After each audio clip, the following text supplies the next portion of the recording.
As we always say on this channel, if you don't like President Trump's policies, just wait 48 hours. And this remains undefeated, as it seems like President Trump's dementia has kicked in and he's forgotten all about his conversation with Vladimir Putin. Now he's announcing major sanctions against Russian oil companies and is calling on Moscow to agree to an immediate ceasefire.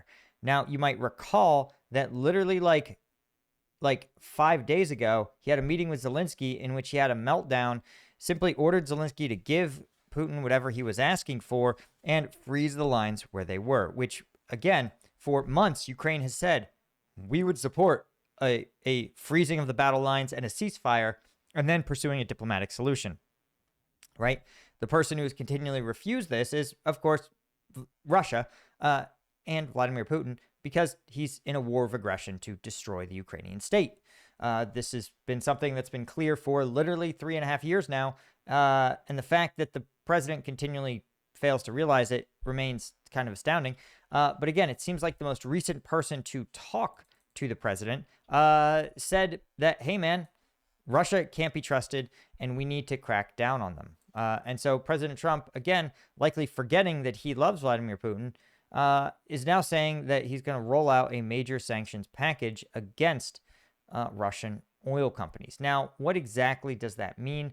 Aren't Russian oil companies already sanctioned?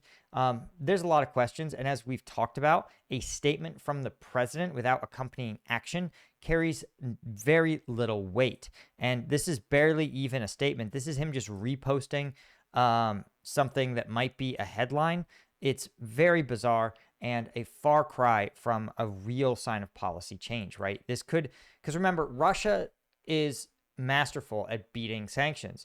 You might recall that the West's response to the Russian annexation of Crimea in 2014 was simply to roll their eyes and drop some individual sanctions on Russian oligarchs, which they almost immediately circumvented using shell companies and shell accounts, right? So this entire sort of we're going to beat them with sanctions, unfortunately, is very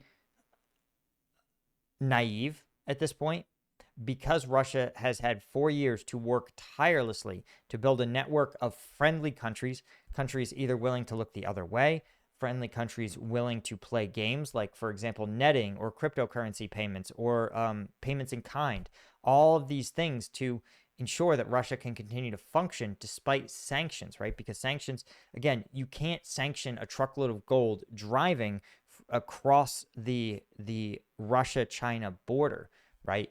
There, you can't sanction cryptocurrency transfers. You can't sanction, again, netting, where you essentially are trading, for lack of a, in a sense, trading, Chinese steel for Russian potatoes or whatever. Like a truckload of potatoes goes in and a truckload of steel goes the other way. There's no sanctioning that. So this idea that we're going to sanction these oil companies might just be kind of a farce. And almost undoubtedly, the Russians have plans in place to respond to this. So I'm skeptical when I see this sort of thing. But again, the story to me is not so much that there's a change in stance. But I think this, speaking of changes in stance, I think this is also kind of hilarious. Trump says the Wall Street Journal story on the USA's approval of Ukraine being allowed to use long-range missiles deep into Russia is fake news. The U.S. has nothing to do with those missiles, wherever they may come from, or what Ukraine does with them, right? Which is so stupid, right? And a reflection of the president's misunderstanding of international relations, because what he's saying is that the U.S., once we sell these missiles, we don't control them, probably because, again, the U.S. has a scheme where they sell weapons to Europe and Europe donates them to Ukraine. Then he says, I don't know where they come from. And he says, I don't care what Ukraine does with them, meaning that the U.S. says, I'm not going to add conditions to those strikes. And this is exactly what you would do if you thought that the international world operated like a U.S. legal system, where you can say things like, well, I didn't collude with the neighboring gas station on prices, right? We've never talked about prices. We've never texted about prices. I just see what my competitor's price is, and I always make sure to match it and never go below it. You go, technically, it's not collusion, right?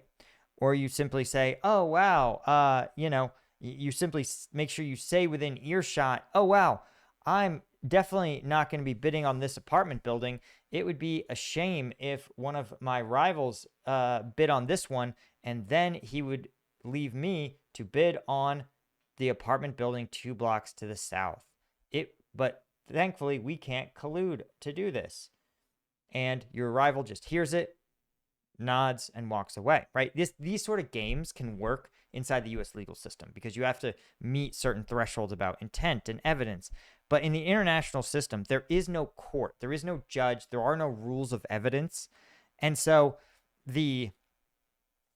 Russia, like, this doesn't serve anyone, because sometimes countries do play these games, plausible deniability games, because they don't want the domestic political backlash or the backlash among other countries in the international sphere, right? For example, the U.S., a different U.S. administration may have tried to obscure or play these kind of games around military assistance to Israel, right? Because the international community would have condemned it. A huge portion of the U.S. electorate is disgusted by Israeli actions and the fact that U.S. weapons are facilitating those actions, or were. Ceasefire deal is in place.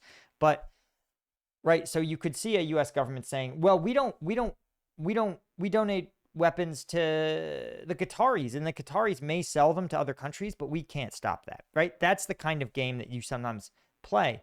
But the insane part is that the audience here is clearly Russia. A huge portion of, so Republican electorate supports whatever Trump is doing, right?